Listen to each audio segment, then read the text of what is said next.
How to choose the right set of head gaskets for your Harley-Davidson Evo. These are standard factory aftermarket replacements for an 80-inch Evo.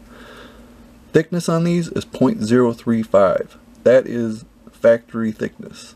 That means you stay with the stock compression and nothing changes. Now if you got a big bore or something like that, you're going to get a bigger gasket, obviously. And if you want higher compression, say you have stock 10-to-1 compression, this will keep it at the stock compression. If you want to go higher compression, you need a thinner gasket. You would probably be looking at a 0.030. If you want to lower your compression, say you have something crazy done like a turbo or something, you want to lower the compression, then you would want to go 0.040, maybe thicker than that. If you need a set of these, you can order them from us. Link is down below. Thank you.